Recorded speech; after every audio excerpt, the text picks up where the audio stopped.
Vamos então para o nosso livro, O Livro dos Espíritos. Nós estamos na introdução ao estudo da doutrina espírita.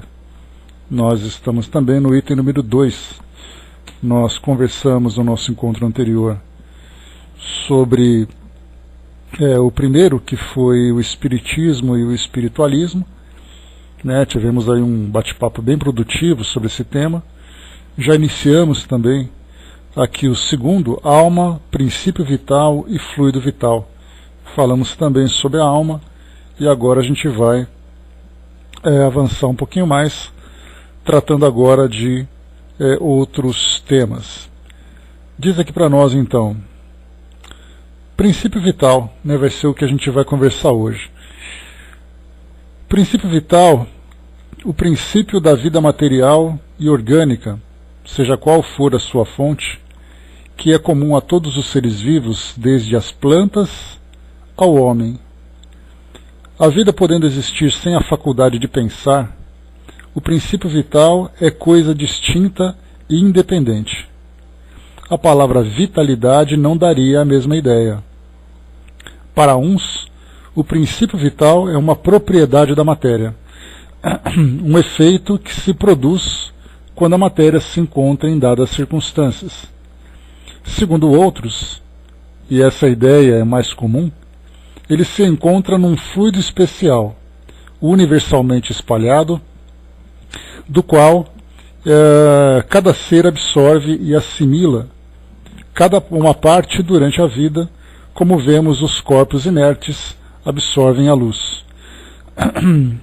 Esse seria então o fluido vital, que, segundo certas opiniões, não seria outra coisa senão o fluido elétrico animalizado, também designado por fluido magnético, fluido nervoso, etc. Seja qual for, há um fato incontestável, pois resulta da observação, e é que os seres orgânicos possuem uma força íntima que produz o fenômeno da vida, enquanto essa força existe. Que a vida material é comum a todos os seres orgânicos e que ela independe da inteligência e do pensamento. Que a inteligência e o pensamento são faculdades próprias de certas espécies orgânicas. Enfim, que entre as espécies orgânicas dotadas de inteligência e pensamento, há uma dotada de um senso moral especial, que lhe é incontestável, que lhe dá incontestável superioridade perante as outras, que é a espécie humana.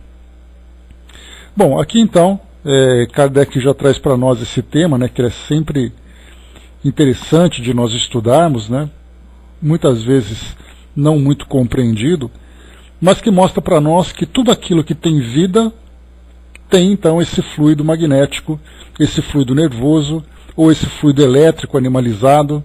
Então não importa ali qual seja a designação, o nome que nós damos, mas o que importa é exatamente o efeito que ele provoca. E esse fluido não é uma característica, ou não traz essa característica da inteligência e do senso moral. São elementos distintos. Então, inicialmente, quando se estuda, nós vamos falar um pouquinho sobre isso mais para frente, para falar um pouco sobre instinto, para falar um pouco sobre inteligência. Nós teremos também ali a oportunidade de analisar, não de uma forma rígida, a ideia de que um ser é inteligente ou ele não é inteligente. Nós vamos perceber que até mesmo com relação aos sentimentos, com relação ao senso moral, nós vamos percebendo então que os elementos, então, eles vão, todos os seres vão desenvolvendo, a partir de determinado momento, desenvolvendo então esses elementos. Então não existe aquele que é inteligente, aquele que é mais inteligente, que é ou não é inteligente. Nós temos aqueles que têm uma inteligência muito primitiva e aqueles que têm uma inteligência no seu grau mais elevado, que nesse caso são os seres humanos. Com relação aos sentimentos é a mesma coisa. Não existem aqueles seres que não sentem nada e existem aqueles, ou um ser que não tem nada e um ser que tem tudo. Na verdade, nós vamos percebendo que esse também é um elemento que vai se desenvolvendo nos seres conforme eles vão evoluindo dentro dessas características espirituais. porque nós temos ali o princípio espiritual, ou o próprio espírito animal, como Kardec chama, na Revista Espírita, e ele fala então espírito animal, na Gênese também ele fala sobre isso. Nós mostramos então que é um espírito numa condição mais primitiva, mas que traz, dependendo ali da espécie que ele ocupa, do grau de desenvolvimento que ele possui, ele traz para nós ali um grau maior ou menor de inteligência, de sentimento. Com relação ao senso moral, isso já é uma característica dos seres humanos, mas também se encontra presente em muitos seres, em muitos animais, numa condição mais evoluída. Nós percebemos pelo comportamento, como Kardec coloca de uma forma muito interessante aqui, que aliás é uma das suas práticas comuns, que são ali que é a observação. Então tudo para ele, muito na teoria, tem tudo no livro, tudo muito bonito, mas a observação muitas vezes traz para nós resultados diferentes daquilo que é percebido na teoria.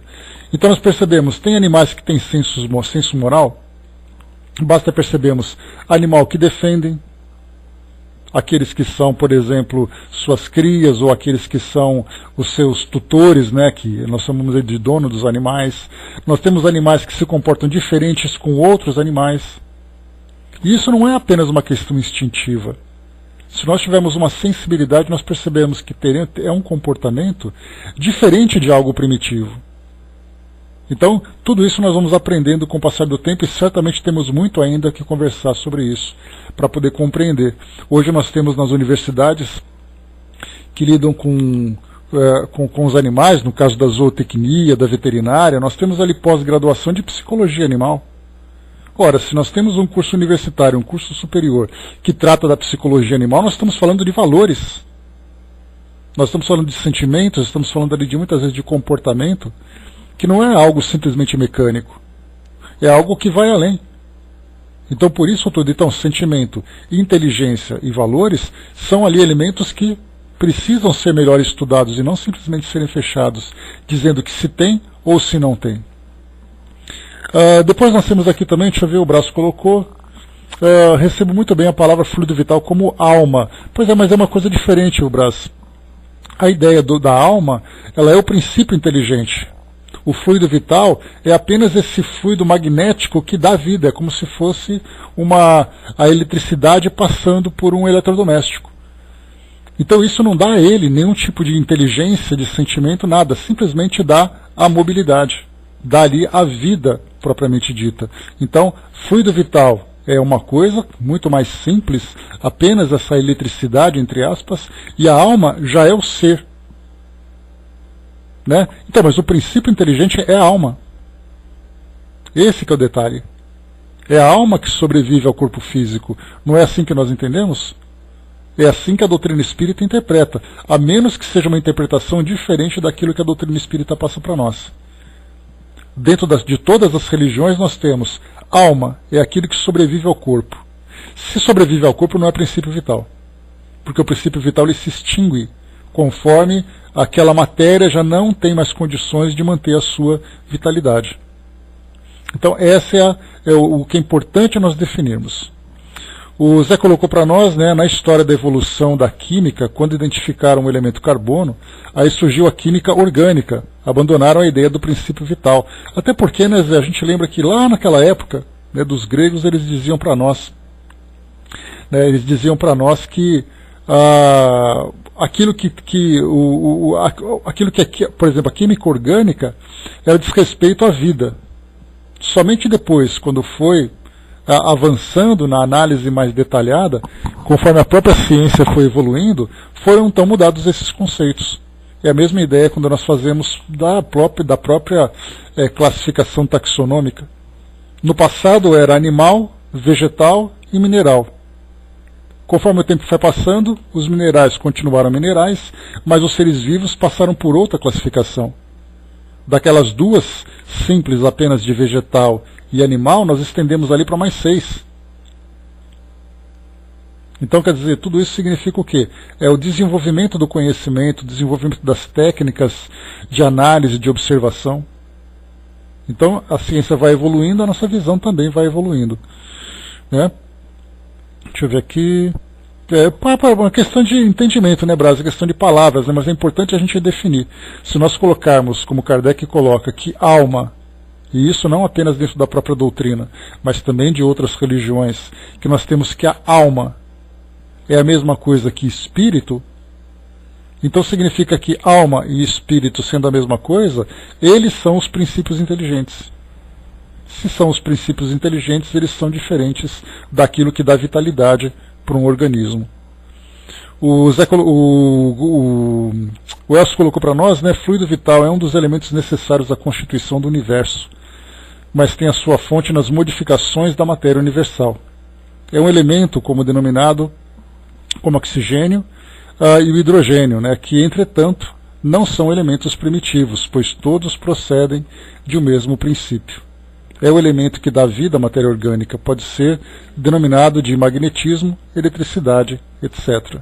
Né? Então, se nós pegarmos apenas uma bactéria unicelular, essa bactéria, estando viva, ela tem um princípio inteligente, ela tem um princípio vital. Uma planta que é muito mais desenvolvida que uma bactéria tem um princípio vital, mas a inteligência ela começa a se manifestar a partir de determinadas espécies. Fluido é um termo genérico empregado para traduzir a característica das substâncias líquidas ou gasosas, ou de substância que corre ou se expande à maneira de um líquido ou gás. Né? Isso já é uma definição de dicionário. Né? Então, a gente vai trazendo exatamente esses pequenos detalhes para formar uma ideia mais completa a respeito disso. Né?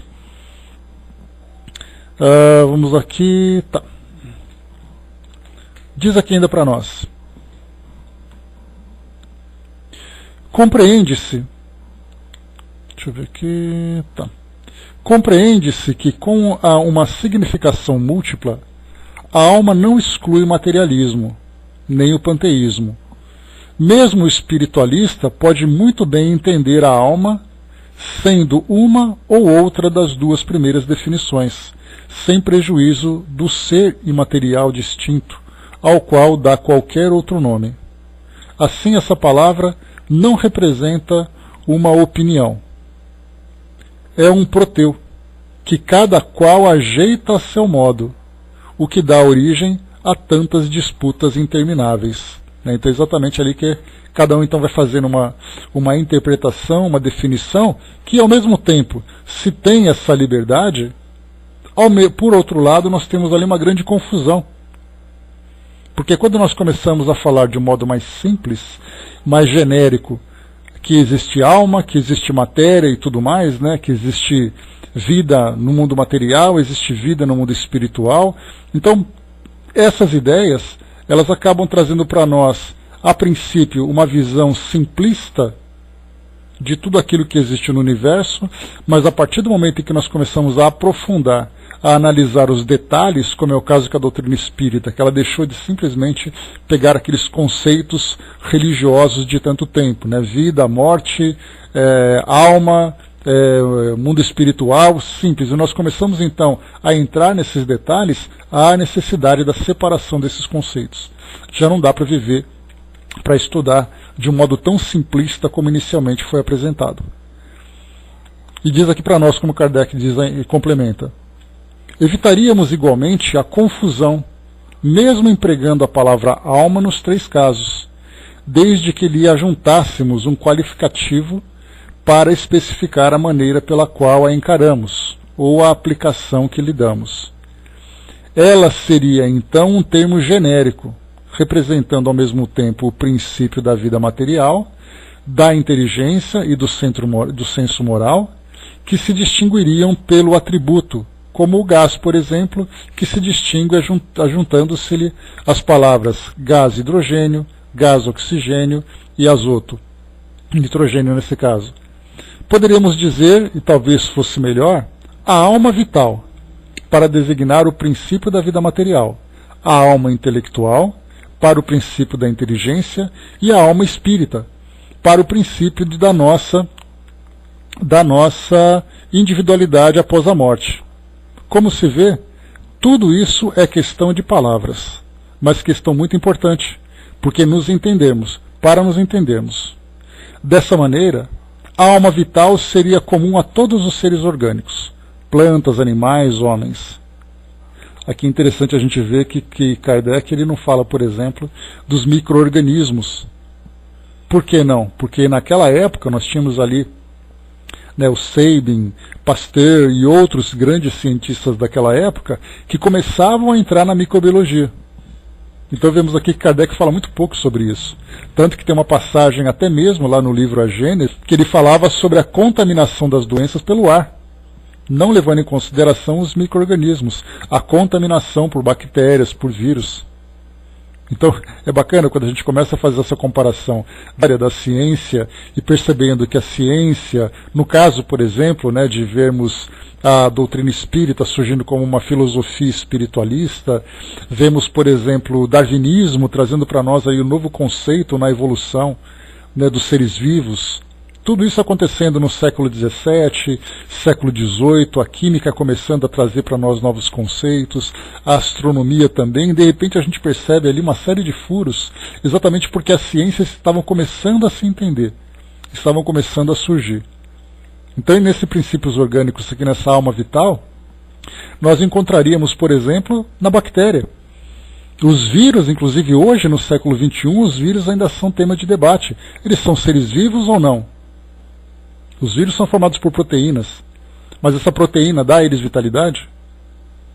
E começa assim aquele debate, né? Tanto que nas classificações taxonômicas nós começamos com as moneras, que compõem ali os seres unicelulares, mas o vírus ele não se coloca em nenhuma dessas categorias. Ele fica simplesmente à parte, porque nós ainda não conseguimos nos entender com relação a ele. Mas vemos aqui então plantas, animais, homens, seres unicelulares, como nós vimos, né? Temos ali as moneras, as protistas, os fungos, e aí vai evoluindo. Tudo isso então teria a alma vital. A alma intelectual seria própria dos animais e dos homens. Kardec já considera para nós aqui então o intelecto no animal. E a alma espírita pertenceria somente ao homem. Isso porque, quando se coloca a alma espírita, nós estamos acrescentando moralidade, inteligência, sensibilidade no seu grau mais avançado. Mas como eu falei para vocês, ainda assim isso teria, né, muito ainda a se debater. Porque se fala de moralidade, nós temos animais que trazem comportamento moral. Animais que demonstram sensibilidade, animais que demonstram claramente inteligência. E ainda assim nós vemos que não é simplesmente categorizar em 3 partes, nós temos ali uma série de ramificações, uma série de elementos derivados ali que precisam ser considerados também. Diz ainda para nós, esses extremófilos, eles inclusive são aqueles temas de debates quando se fala sobre vida fora do planeta, que essa vida acaba se caracterizando exatamente por esses seres que se colocam de uma forma completamente diferente daquilo que nós entendemos na vida biologia normal. Né, no fundo dos oceanos, em lugares ácidos, em lugares vulcânicos. Então temos ali várias situações em que esses extremófilos surgem, dentro de minerais inclusive. Então temos ali a vida se manifestando em situações das mais variadas. Né, bom dia pessoal, bom dia Marcos, bom dia Gilda, bom dia Mariana. Vamos lá, continuando. Pois é. Acreditamos dever insistir tanto mais nessas explicações, quanto a doutrina espírita repousa naturalmente sobre a existência em nós de um ser independente da matéria e que sobrevive ao corpo. Devendo repetir frequentemente a palavra alma no curso dessa obra, tínhamos de fixar o sentido em que a tomamos, a fim de evitar qualquer engano. Está aqui então a chamada de atenção de Kardec, dizendo então que conforme a gente vai evoluindo no nosso estudo aqui no Livro dos Espíritos, assim como também em outras obras da codificação ou do trabalho que Kardec fez. Quando nós falamos em alma, nós falamos em espírito. E isso para poder definir a palavra. Se nós falamos apenas do fluido que dá a vida, dessa alma, como Kardec coloca aqui em cima para nós, a alma vital, nós utilizaremos então fluido vital. Apenas por uma questão de entendimento. Então, fluido vital, vitalidade, alma, princípio inteligente. Apenas para deixar claro que quando surgir uma questão que traga essa palavra, ou traga então essas expressões, nós teremos ali um entendimento do que nós queremos dizer. O Elcio colocou para nós ali, né, extremófilo, organismo que consegue sobreviver ou até necessita fisicamente de condições geoquímicas extremas, prejudiciais à maioria de outras espécies de vida na Terra. Os mais conhecidos extremófilos são os micróbios, né? São micróbios, né? Sem dúvida, né? Então temos ali vários, né? Tem documentários fantásticos que mostram esses seres, né? Rochas que você tira e você quebra a rocha, você encontra ali uma dessas bactérias, né? Muito interessante. Vamos lá. Finalizamos aqui então esse segundo item. Por terceiro agora, né, a doutrina e seus contraditores. Kardec também aqui trazendo para nós um tema importante antes de começarmos a estudar propriamente os conceitos, né, filosóficos apresentados pela doutrina. Então antes vamos analisar o que é a doutrina espírita, como podemos entendê-la e quais são os seus contraditores, né? Aliás, Kardec enfrentou ali contraditores de toda a ordem, né? Desde o ramo científico, no ramo filosófico, no ramo religioso. O que Kardec, quando a gente começa a analisar exatamente o contexto em que a doutrina espírita surgiu e o trabalho que ele desenvolveu naquela sociedade, nós podemos ter certeza que 99% dos indivíduos que se aventurassem num tipo de trabalho como ele fez, teriam desistido antes de terminar. Tamanha pressão que ele sofreu de todas as partes. Lá, quando nós estudamos no livro Obras Póstumas, nós tivemos ali vários depoimentos de Kardec falando exatamente sobre as dificuldades no trabalho, no estudo, nos seus relacionamentos, na convivência na sociedade. De todas as partes havia ataque. Inclusive, né, quando nós estudamos, lá no Obras Póstumas, ele fala sobre o lançamento do livro do Evangelho segundo o Espiritismo. E aí, então, quando nós falamos, né, naquela oportunidade, né, nós trouxemos ali algumas passagens que Kardec se isolou para poder desenvolver esse trabalho. Eu até comentei com vocês, né, dentro da minha opinião, que o Evangelho segundo o Espiritismo foi o livro mais difícil para a publicação de Kardec. Embora nós tenhamos o Livro dos Espíritos como sendo ali uma grande revelação da doutrina espírita, é apenas uma novidade. Agora, o Evangelho segundo o Espiritismo, ele acabou violando aquilo que era milenar dentro de uma sociedade religiosa, trazendo uma interpretação fora daquilo que a igreja trazia. Ali então ele mexeu no vespeiro. Quando lançou o Livro dos Espíritos, o pessoal olhava, dava uma risada, dava uma ridicularizada, né, porque a gente lembra daquele processo, né? Primeiro você é ridicularizado quando você traz um conceito novo, depois você é combatido quando a ridicularização não funcionou e percebem que a coisa está ficando séria, e finalmente então vem a aceitação. Então o Livro dos Espíritos para Kardec foi aquela ridicularização, o pessoal achava, esse cara é maluco, está falando com gente morta, aquela coisa toda, mas quando ele lançou o Evangelho segundo o Espiritismo, ele estava alterando a definição bíblica. Ali a coisa pegou. Então, na minha opinião, o Evangelho segundo o Espiritismo foi o livro mais difícil que Kardec lançou. Ali ele mostrou exatamente o que ele veio fazer. Se ele sobreviveria ou não ao trabalho que ele veio desenvolver. Vamos lá. A análise dos fluidos é muito importante para a compreensão do mecanismo de transferência de energia de uma pessoa para outra, principalmente através da aplicação de passes. Kardec, naquela época, né, Elcio, ele tinha, no trabalho que ele fazia, antes de começar a codificação, ele já estudava sobre o magnetismo, né, o magnetismo animal que ele estudava. Então ele era magnetizador, então ele tinha um grande conhecimento. Então quando ele começou a falar sobre isso e ter essas respostas, acho que ele ficou deslumbrado, porque ele trabalhava na prática e de repente ele começou a ter uma fundamentação teórica. Ali certamente ele ficou encantado quando ele começou a estudar. Talvez essa tenha sido uma das grandes motivações que ele teve para estudar cada vez mais aquilo que a doutrina espírita estudava com relação a esses fluidos. Então vamos lá. A doutrina e seus contraditores. A doutrina espírita, como toda novidade, tem seus adeptos e seus contraditores. Tentaremos responder a algumas das objeções desses últimos, examinando o valor das razões em que se apoiam, sem termos, entretanto, a pretensão de convencer a todos, pois há pessoas que acreditam que a luz foi feita somente para eles.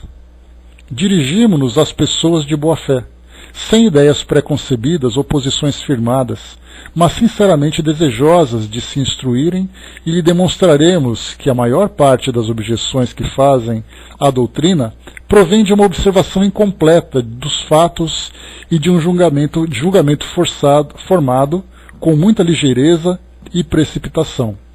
Então Kardec traz aqui para nós com muito cuidado, dizendo o seguinte, que todo debate, inclusive ele fala sobre isso na Revista Espírita, também fala no livro que é o Espiritismo, um livro muito interessante, que todo debate, toda discussão saudável que vai se travar em torno da doutrina espírita, ele vai dedicar tempo para aqueles que realmente têm interesse em conhecer. Para aqueles que trazem uma definição pré-concebida, aquele que traz ali o pensamento fechado, ele não se dá esse trabalho. Exatamente porque ele fala, para que eu vou tentar convencer alguém que já está convencido?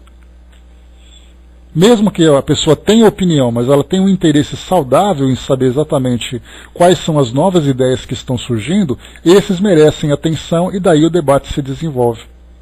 Mas para aqueles que têm ali a própria crença, inclusive lá no livro o que é o Espiritismo ele fala, se a pessoa tem a própria crença dela, para que eu vou convencê-la de que ela tem que mudar?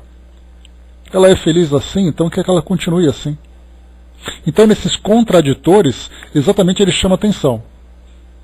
Dirigimo-nos às pessoas de boa fé, sem ideias preconcebidas ou posições firmadas, mas sinceramente desejosas de se instruírem. Então a ideia dele não é convencer, não é fazer um proselitismo, tentar fazer que pessoas mudem de uma filosofia para outra, mas vamos conversar sobre o assunto. É algo novo que merece realmente debate. É algo que merece ser discutido, comparado, ampliado, e não simplesmente tentar utilizar isso como uma ferramenta para transformar as marteladas a opinião de outra pessoa. Vamos lá então. E como ele fala para nós também aqui, no final, ele diz assim, que a maior parte das objeções que fazem à doutrina provém de uma observação incompleta dos fatos e de um julgamento formado com muita ligeireza e precipitação. Então as pessoas olham, tem ali aquela ideia meio equivocada, meio precipitada, porque faz comparação de algo que já existia, mas não pensam em alguma coisa nova que surge. Principalmente porque a doutrina espírita surgiu da observação de fenômenos. Não foi simplesmente Kardec sentar a uma mesa rodeado ali por outras pessoas, pensando assim, vamos pensar em novos conceitos. Vamos imaginar como as coisas são. Querem uma ideia mais ou menos sobre isso? Teoria das cordas. Hoje é algo muito debatido dentro da astrofísica, dentro da astronomia. De onde surgiu essa ideia? São teóricos que trouxeram para nós assim, olha, imaginemos que exista tal coisa. Então isso é uma teoria que foi trazida. No caso, por exemplo, de Einstein, quando falava sobre a teoria da relatividade, sobre a gravitação universal e tudo mais, ele fez isso através, inicialmente, de cálculos baseados em observação. Desvio da luz, como é que a luz pode se desviar? Se a luz se desvia, é porque tem alguma coisa provocando esse desvio. Então, através de observação. Então, naquela época, as pessoas pensavam assim, mas de onde ele está tirando essa ideia? Aí ele conversava com as pessoas, vou te mostrar de onde eu estou tirando. Se nós analisarmos essa situação, se analisarmos aquele elemento, se analisarmos as características de determinado evento, nós podemos chegar a essa conclusão. Então o trabalho que ele fez foi exatamente esse. E não simplesmente apresentar teorias, tanto que a gente pode perceber nos detalhes que nós temos no Livro dos Espíritos, no livro A Gênese, no Livro dos Médiuns.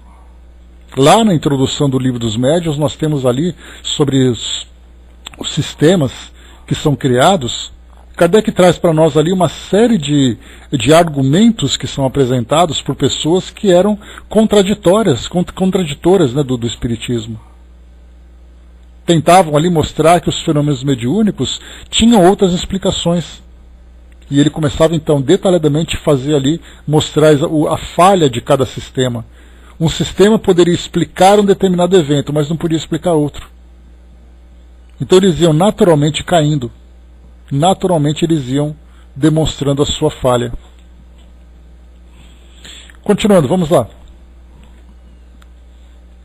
Recordemos inicialmente, em breves palavras, a série progressiva de fenômenos que deram origem a essa doutrina. Prestemos muita atenção, porque agora nós vamos entrar aqui numa sequência histórica que mostra exatamente as bases da doutrina espírita.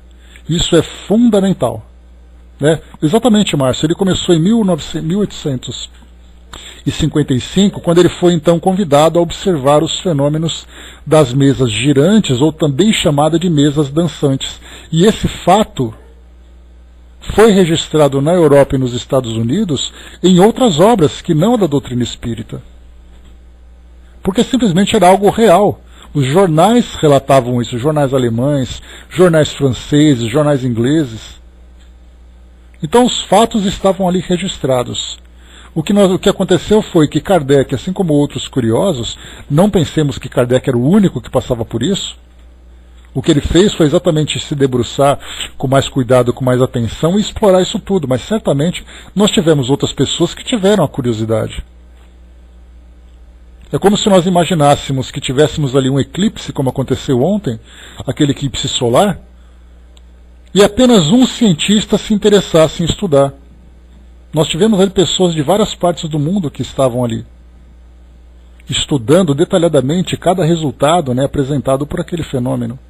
No caso das mesas girantes, nós tivemos outros, só que nem todos foram além. Se desinteressaram, encontraram barreiras, preferiram seguir com suas próprias crenças. Vamos lá. Bom dia, Vanessa. Então vamos para a sequência. Muita atenção agora, que isso para nós, que somos estudantes da doutrina, conhecemos esses eventos, conhecemos esses detalhes, faz parte, na verdade, do nosso próprio entendimento do surgimento dessa filosofia.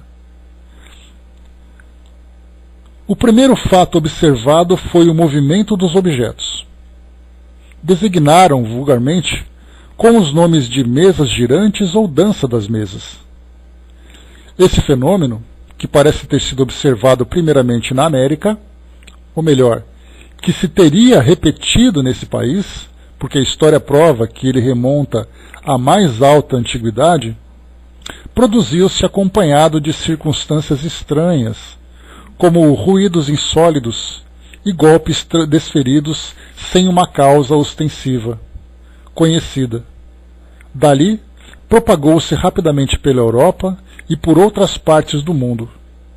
A princípio, provocou uma incredulidade, mas a multiplicidade das experiências em breve não mais permitiu que se duvidasse da sua realidade. Esse fenômeno, se tivesse restringido ao movimento de objetos materiais, poderia ser explicado por uma causa puramente física. Estamos longe de conhecer os agentes ocultos da natureza, e mesmo todas as propriedades dos que já conhecemos. A eletricidade, aliás, multiplica diariamente ao infinito os recursos que oferece ao homem, e parece dever iluminar a ciência como uma nova luz. Não haveria, portanto, nada de impossível em que a eletricidade modificada por certas circunstâncias ou qualquer outro agente desconhecido fosse a causa desse fenômeno. A reunião de muitas pessoas, aumentando o poder da ação, parecia dar apoio a essa teoria, porque se poderia considerar essa reunião como uma pilha múltipla, e em que a potência corresponde ao número de elementos. Eu já comentei com vocês aqui sobre alguns filmes de época, principalmente dessa época, século XVIII, século XIX, em que nós tínhamos ali, por exemplo, o Grande Truque, O Ilusionista, são 2 filmes interessantes, anotem, se vocês tiverem oportunidade de assistir, assistam. São 2 filmes em que nós percebemos que mecanismos e eletricidade faziam parte de shows de mágica. E naquela época não havia cinema, não havia televisão, então nós tínhamos o teatro, nós tínhamos ali musicais e tínhamos shows de mágica. Nesses shows de mágica, 2 pontos eram fundamentais, além daqueles truques naturais que habitualmente nós vimos, né, nos documentários e filmes. Primeiro, o uso da eletricidade, que era algo novo, era algo caro, então utilizavam a eletricidade para provocar, né, como por exemplo uma gaiola de Tesla, como para provocar aqueles raios, né, que nós vemos hoje nos museus. Aqui em São Paulo, no Museu Catavento, por exemplo, a gente olha e vê ali vários elementos, né, porque é um museu que traz para nós, é um museu científico, e nós encontramos ali vários aparelhos que fazem, né, as pessoas colocam as mãos e vem ali aquela eletrostática, os cabelos ali se arrepiando e tudo mais. Para nós, hoje, as crianças brincam. Naquela época, mágicos enriqueciam e ficavam famosos devido ao uso da eletricidade. Porque era uma novidade, as pessoas não conheciam. Mansões tinham, lugares públicos, assim, prédios públicos tinham, mas na casa das pessoas, a eletricidade é uma coisa que se ouvia falar. Então, quando se tinha uma apresentação, as pessoas comuns iam lá curiosas para saber como aquilo funcionava. Como pode uma coisa invisível fazer algo se movimentar? E um outro ponto importante, outro elemento que era bastante explorado naquela época, eram os espíritos, os fantasmas. E nesses filmes, num deles principalmente no Ilusionista, vocês vão ver ali shows de projeção. Utilizavam projetores, vozes ocultas, batidas, movimentos para impressionar o público. Os mágicos usavam isso em shows públicos. Então, quando Kardec fala sobre essa questão da eletricidade, da movimentação, nós temos que entender aquele contexto daquela época para perceber a importância que esse elemento, que essa descoberta entre aspas, né, porque a eletricidade faz parte da natureza. Thomas Edison percebeu a existência dela estudando os relâmpagos. Então, quando isso foi controlado, criando ali geradores, estudando o magnetismo, criando aquelas bobinas que provocavam, né, o movimento ali dos elétrons, aquela coisa toda, quando tudo isso foi bem elaborado, foi bem organizado e controlado, começaram então a surgir, né, todos os resultados, né, desde equipamentos, desde mais conforto, tudo aquilo que nós vivenciamos hoje. Então, quando falar mais uma vez, ele diz assim: a eletricidade, aliás, multiplica diariamente ao infinito os recursos que oferecem ao homem. Olha só que situação mais primitiva, se a gente voltar para aquele tempo, comparado com o nosso hoje. As pessoas não tinham eletricidade. Kardec, ele redigia os textos da doutrina espírita à luz de vela, a lamparina, porque não se tinha eletricidade para todo mundo. Então, eletricidade e espírito, 2 elementos dos shows de mágica daquela época. Houdini, para quem estuda, para quem conhece um pouquinho dessa história, né, Harry Houdini, o grande mágico americano, ele tem uma ligação com o espiritismo muito curiosa. Para quem não conhece, né, ele tinha ali uma mãe por quem ele era apaixonado e a mãe dele desencarnou. E aí então vários médiums começaram a procurá-lo para oferecer a possibilidade de se comunicar.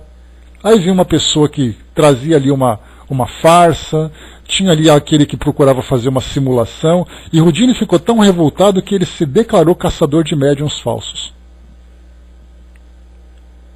Para quem assistiu ao documentário dele, ou já leu alguma coisa e tudo mais, vai perceber isso. Ele começava então a procurar médiuns, desafiar médiuns para desmascará-los, para mostrar que essa coisa de espírito não era verdadeira. Então olha só como eram as coisas no século XVIII, no século XIX em especial, e século XX também, lá naquele comecinho. E aí então era elevada essa ideia, né? Os movimentos dos objetos se davam por uma eletricidade, se davam por um magnetismo animal.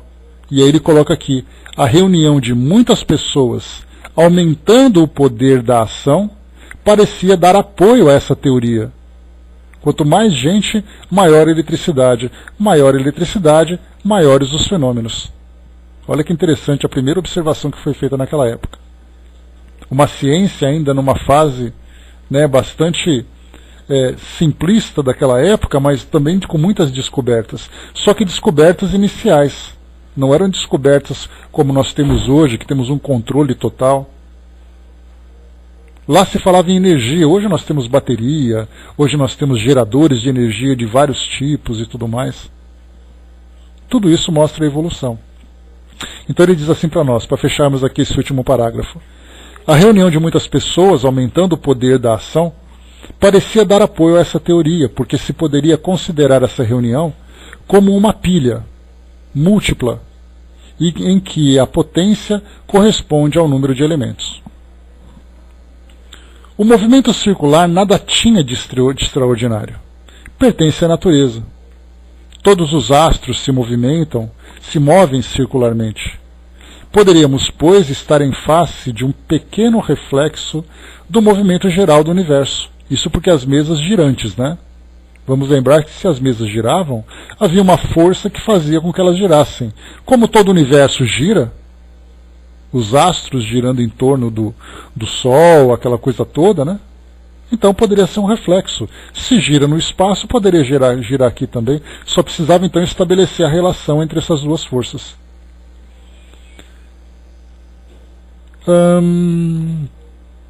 Ou melhor dito, uma causa até então desconhecida poderia produzir acidentalmente, nos pequenos objetos e em dadas circunstâncias, uma corrente mais análoga à que impulsiona os mundos. Então falava sobre a força da gravidade.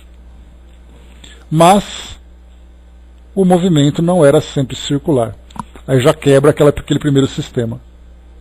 Por isso que eu falei para vocês estudarmos essa introdução. Depois nós veremos também a introdução do Evangelho do Livro dos Médiuns, para as explicações dos sistemas que Kardec apresentava, exatamente isso. Então, as mesas poderiam girar porque alguma coisa ligada com essa força do universo fazia com que as coisas girassem.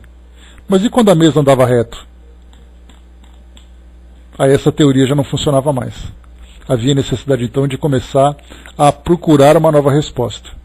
Então diz assim: mas o movimento não era sempre circular.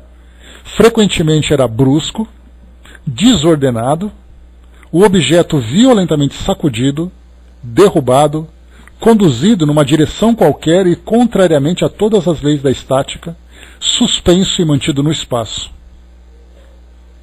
Não obstante, nada havia ainda nesses fatos que não pudesse ser explicado pelo poder de um agente físico invisível. Não vemos a eletricidade derrubar edifícios, arrancar árvores, lançar à distância os corpos mais pesados, atraí-los ou repeli-los? Então aqui já temos essa segunda parte, que já que não pode ser aquele movimento da gravidade, uma outra força qualquer. Supondo-se que os ruídos insólitos e os golpes não fossem efeitos comuns da dilatação da madeira ou de qualquer outra causa acidental, poderiam ainda muito bem ser produzidos por acumulação do fluido oculto. Então esses ruídos insólitos, né? Como aquelas casas, a gente lembra sempre, nos Estados Unidos, né? Principalmente muitas casas feitas de madeira. A alvenaria não era uma cultura no interior dos Estados Unidos, a gente vê muito isso até hoje, né? O problema com os tornados que derrubam, então tudo era de madeira. E a madeira a gente tem então a dilatação e a contração.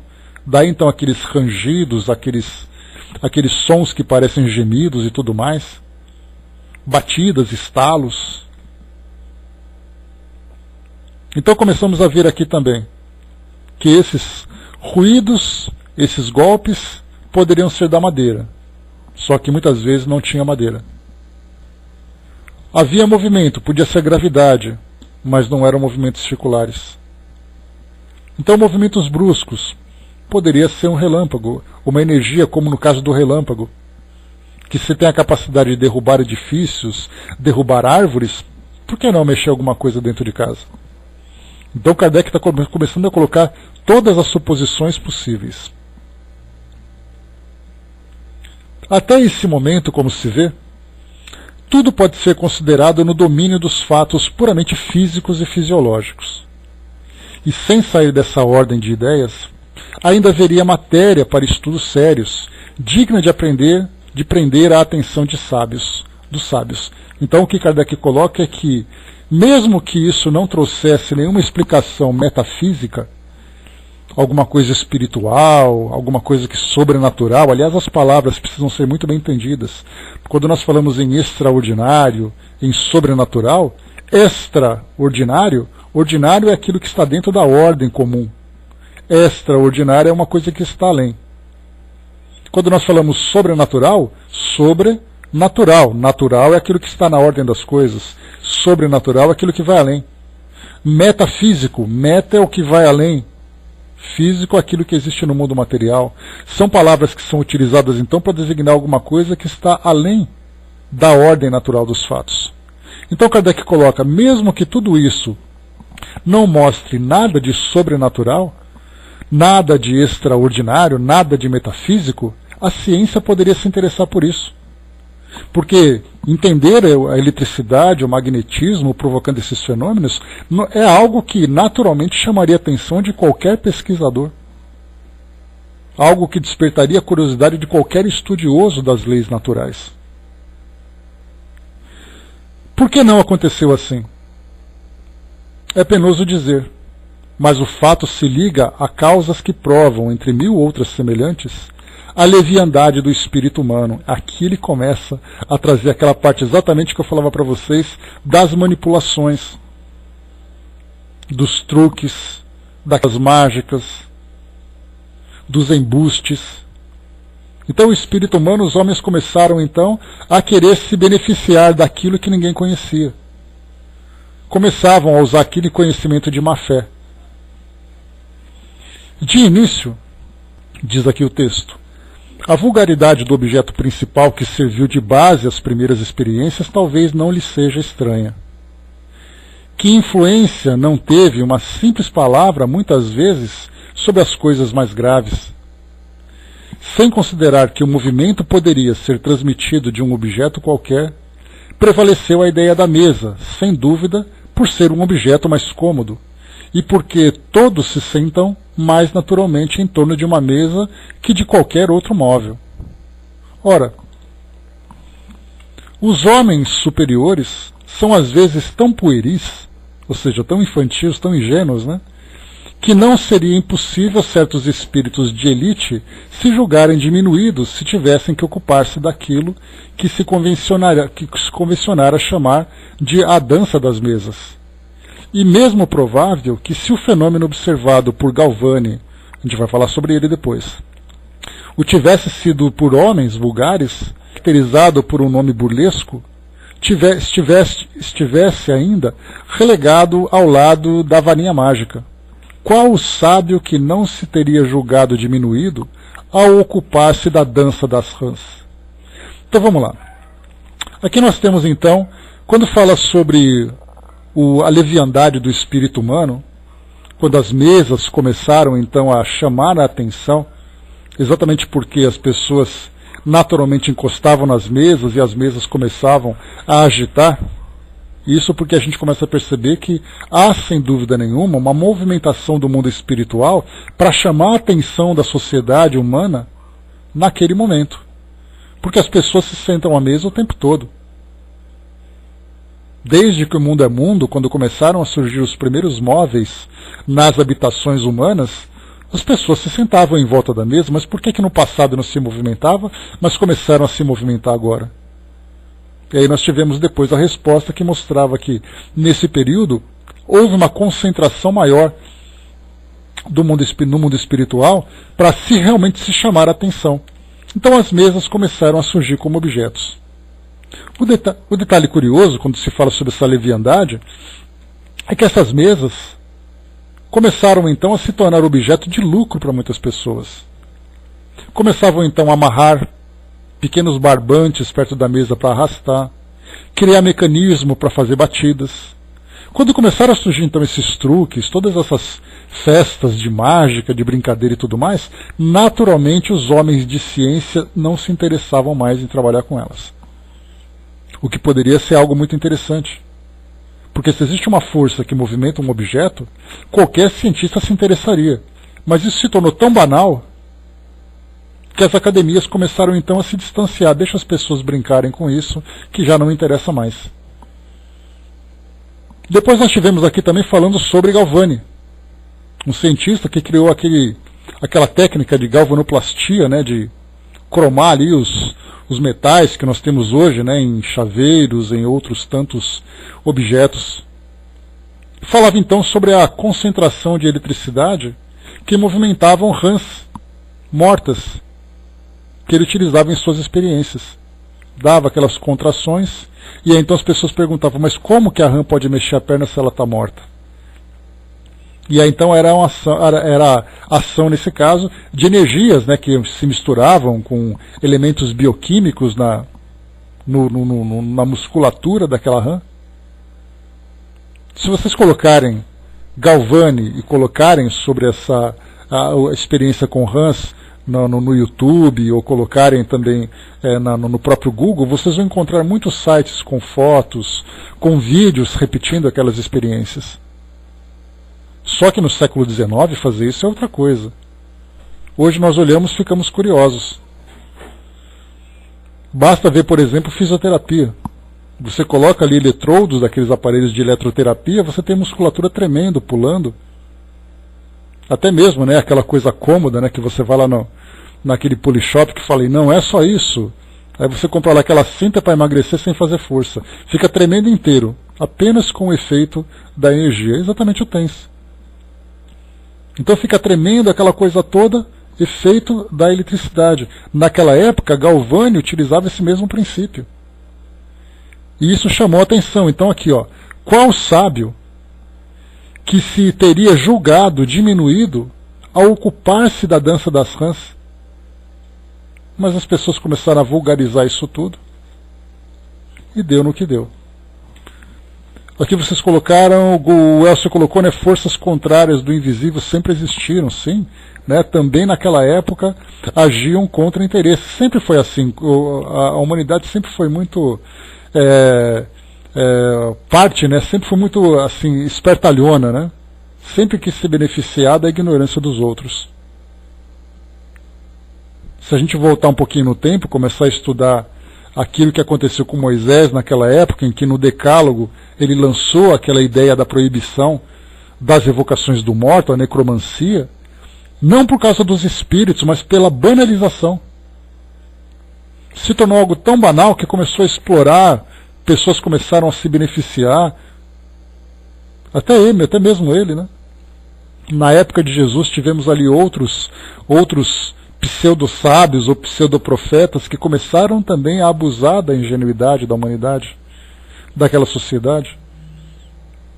Então, enquanto existem ingênuos, existem ali os espertos, pelo menos nessa condição moral em que nós nos encontramos. Continuando, vamos lá.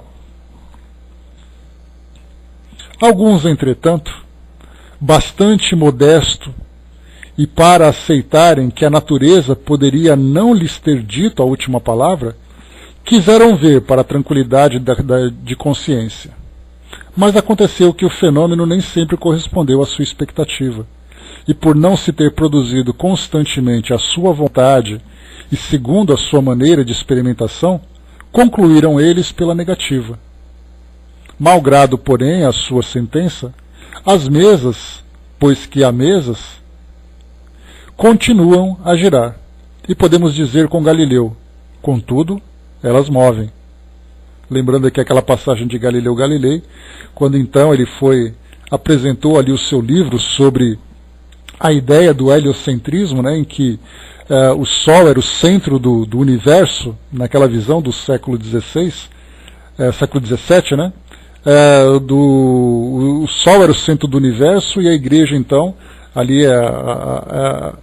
encaminhada pelo Tribunal de Santo Ofício, né, ou representada pelo Tribunal de Santo Ofício, chamou a atenção e disse assim, olha, se você não fizer isso, você será condenado, você terá que mudar a sua posição.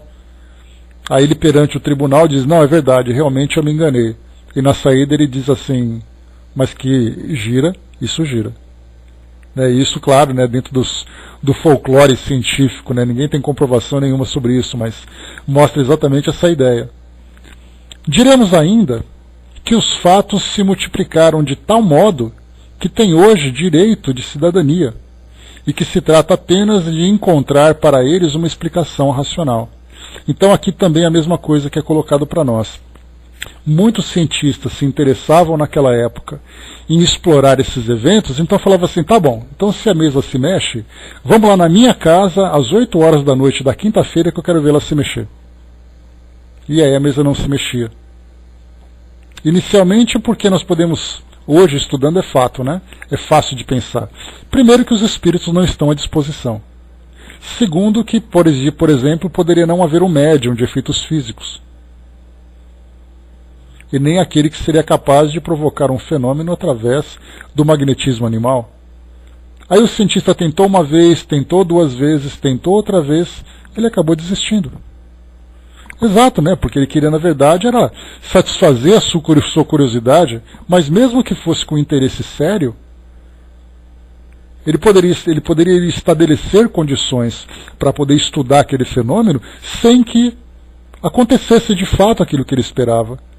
Ou ele queria, por exemplo, que uma mesa se girasse no ar e dentro do ambiente onde ele se encontrava, e ela deu apenas aquela chacoalhadinha. Como acontece até hoje, Hoje as pessoas vão no centro espírita, não, porque eu queria participar de um fenômeno. Aí o médium escreve lá uma frase de apenas uma linha, aí ele olha assim e fala assim, mas é só isso? Ele queria receber um livro naquela hora, Aí ele fala assim, uma vez eu fui no centro espírita lá, o médium deu aquela chacoalhada, deu aquela gemida, falou com uma voz diferente, mas não me interessei não. Mas não é verdade?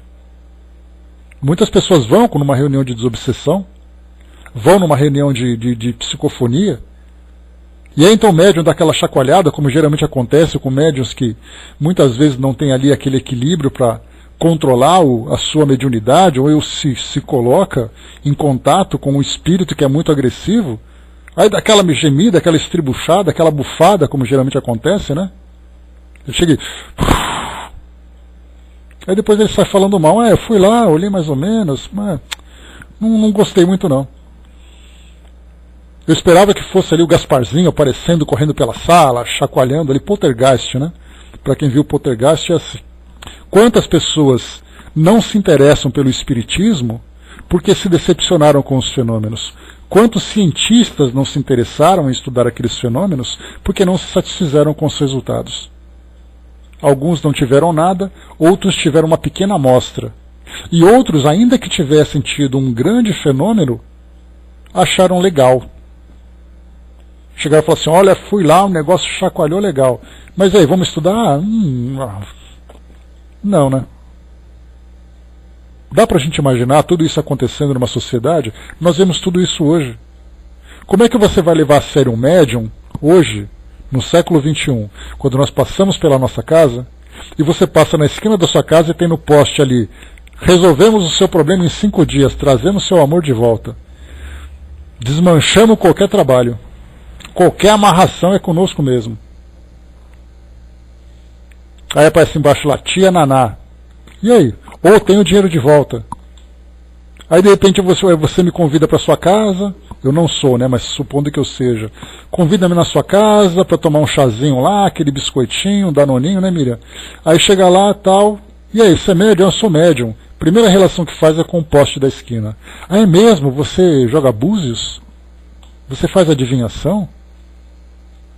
Vocês percebem que a gente está falando tudo isso em tom de brincadeira? Mas naquela época acontecia a mesma coisa. Os cientistas debochavam. Dá para imaginar, mais uma vez, o que eu falei para vocês no início, como Kardec foi ridicularizado por ter se dedicado a esse estudo. Achava que ele era maluco, só não chamava de macumbeiro porque não tinha naquela época esse tipo de nomenclatura e nem a religião, as religiões a quem são atribuídos esses fenômenos acabam sendo julgadas por isso, mas por que não? Então tudo isso que nós vemos hoje ele foi um homem de fibra, um exemplo para aqueles que realmente querem perseverar. Então o que ele coloca é exatamente isso. Quantos e quantos fenômenos deixaram de ser apreciados e estudados simplesmente porque as pessoas não se interessavam por esse ou por aquele motivo. Diz aqui o texto para nós. Pode-se induzir qualquer coisa contra a realidade do fenômeno, pelo fato de ele não se produzir sempre de maneira idêntica, segundo a vontade e as exigências do observador? Os fenômenos de eletricidade e de química não estão subordinados a determinadas condições e devemos negá-los porque não se produzem fora delas? Devemos estranhar que o fenômeno do movimento dos objetos pelo fluido humano tenha também as suas condições e deixe de se produzir quando o observador, firmado no seu ponto de vista, tem de fazê-lo seguir o seu capricho, ou sujeitá-la às leis dos fenômenos comuns, sem considerar que os fatos novos pode e deve haver novas leis? Ora, para conhecer essas leis é necessário estudar as circunstâncias em que os fatos se produzem. E esse estudo não pode ser feito sem uma observação perseverante, atenta e por vezes bastante prolongada. Mas, objetam algumas pessoas, há frequentemente fraudes visíveis. Perguntaremos inicialmente se estão bem certas de que há uma fraude e se não tornaram por fraudes efeitos que não conseguiram apreender, mais ou menos como o camponês, que tornava um sábio professor de física, fazendo experiências por um destro escamoteador. E mesmo supondo-se que as fraudes tenham ocorrido algumas vezes, seria isso razão para se negar o fato? Deve-se negar a física porque prestidigitadores que se enfeitam com o título de físicos? É necessário, ao demais, considerar o caráter das pessoas e o interesse que elas poderiam ter em enganar. Seria tudo, então, simples brincadeira? Pode-se muito bem brincar um instante, mas uma brincadeira indefinidamente prolongada seria tão fastidiosa para o mistificador como o mistificado. Haveria, além disso, numa mistificação que se propaga de um extremo a outro do mundo, e entre as pessoas mais graves, mais veneráveis e esclarecidas, alguma coisa pelo menos tão extraordinária quanto o próprio fenômeno. Então aqui ele falava pura e simplesmente sobre os fenômenos. Depois aqui o próximo item, que a gente vai entrar no nosso próximo encontro, fala sobre as manifestações inteligentes. Aí a gente já começa a entrar nas respostas. A princípio, pelas batidas, pelos movimentos, mas, independente disso, eram respostas inteligentes. Mas até aqui o que nós vimos é exatamente isso, apenas a movimentação. Recomendo para vocês mais uma vez os filmes O Ilusionista e o filme O Grande Truque. São dois filmes que trazem para nós uma realidade daquela época em que esses fenômenos que até então não eram conhecidos, ou que não conhecidos da grande massa, eram utilizados para poder entreter as pessoas, para poder espantar as pessoas. Conhecendo aquela realidade, a gente consegue ter uma ideia do que Kardec viveu na sua época, a partir do momento em que ele se dedicou a esses estudos. A Miriam lembrou lá em cima, né, temos alguns casos que estão na Revista Espírita de relatos de fenômenos em jornais. Temos o deboche de alguns jornalistas que consideravam um tema que dava ibope, mas que era frívolo. Basta a gente lembrar o próprio Chico.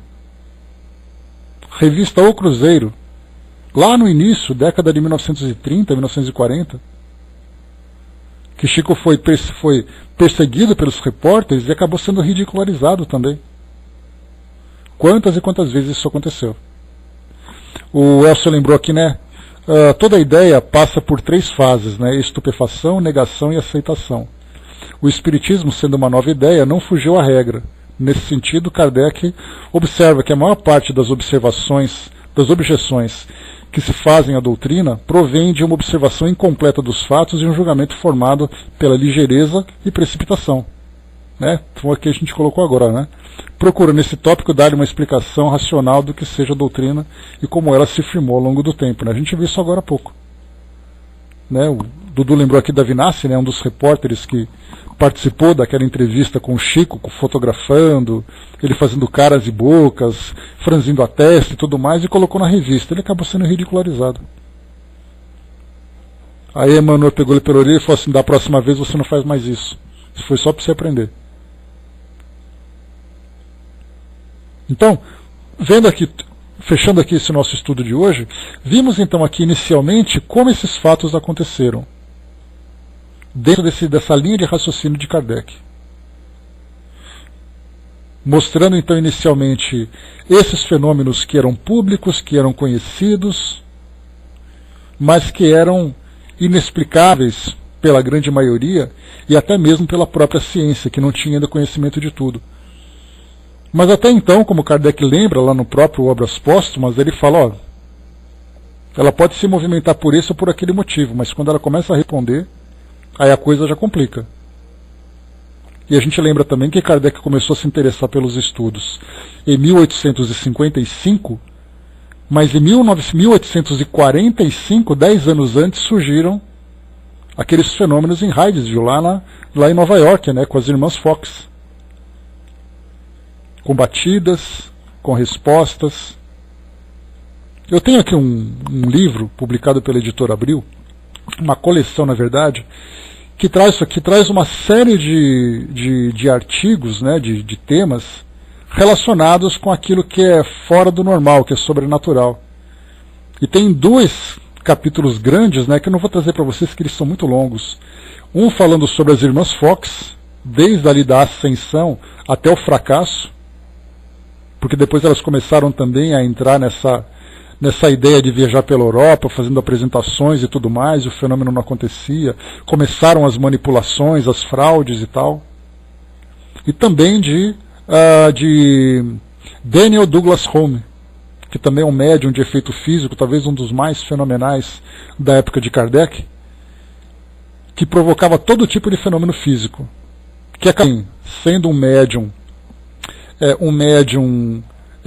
legítimo, com uma grande capacidade mediúnica, mas que depois começou a explorar isso tudo para poder ganhar dinheiro.